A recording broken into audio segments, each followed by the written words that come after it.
one of the things we really love at Perch Hill are growing climbers as annuals, but also not just as climbers up frames, but also as trailers. And so you can put them in the edge of the pot and they cascade down the side of the pot. And of course, without a frame, any climber is a trailer. And we grow an increasing number of these. We've got about 10 on trial in the garden this year. The first stalwart that we've grown for years and years is Cobaea. Cobaea scandens. Scandens means staircase. And this is like a classic little cup sitting on a saucer. And its English name is a cup and saucer plant. And that comes in purple and white.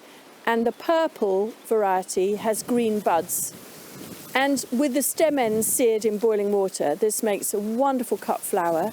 It makes a really brilliant deep window box plant. It's got to be quite deep, but then it cascades right down the front of a house. And we use it to cover trellis and walls and frames. So Cobaea is a real winner. The next one is one of the Ipomoeas called Grandpa Ott. Now, Grandpa Ott is a really good morning glory because it's not just for the morning, it actually stays open pretty much all day.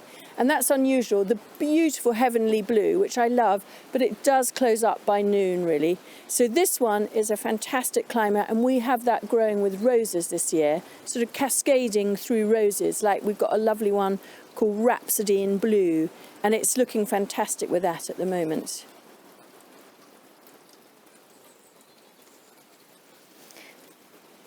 The next family of climbers that we grow lots of are the Asarinas, and this is violet, but we also grow a lovely mauve variety and a white.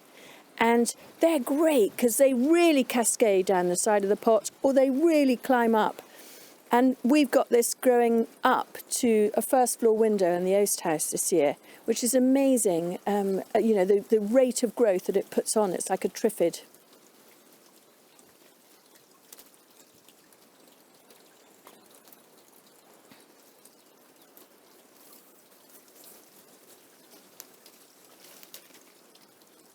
A real favourite is this beautiful purple bell vine, rhodochyton, and they are literally like a bell with a clanger inside. And these we grow in lots of different ways. We grow it in a window box as a trailer, we grow it up silver birch teepees as a climber, and we use it as a cut flower with the stem end seared for 5 seconds before we arrange it.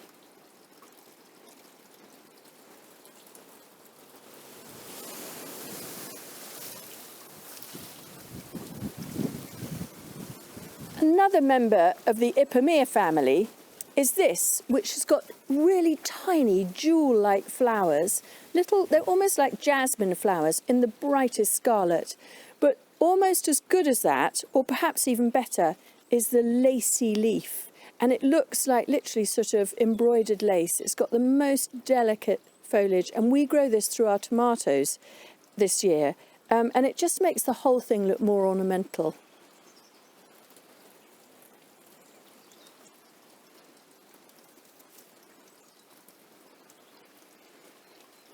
Another Ipomoea is this, called Spanish flag in English. It used to be called Minna lobata.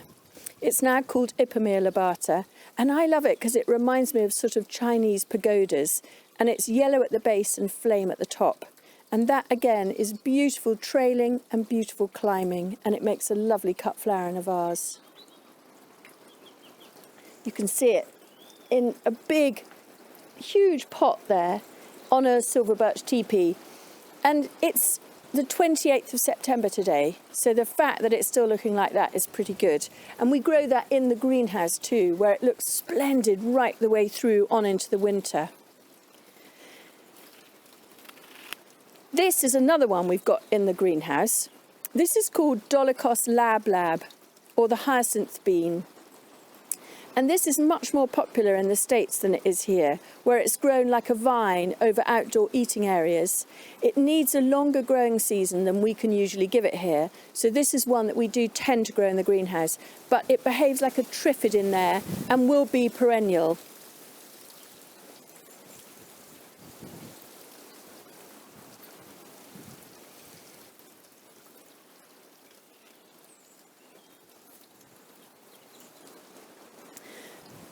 Another family of climbers that I'm obsessed by are the Thunbergias, or Thunbergias.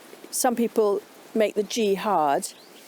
These are just black-eyed Susans, and they used to be available in rather sort of sharp yellows and almost too bright oranges. But this one I love, and you can see it growing on the frame next to me, and it's called Thunbergia African Sunset. And it really is like a sunset because it opens sort of crimsony, peachy coloured, and then gradually fades as the flowers develop. And so that is just such a lovely thing in a vase because you have the nice vine trailing out the side, but also it gives you such great shape and colour on a big silver birch teepee or frame. Cardiospermum is one of my real top favourites. It's a bit of a mouthful, its Latin name. Cardio means heart, spermum means seed.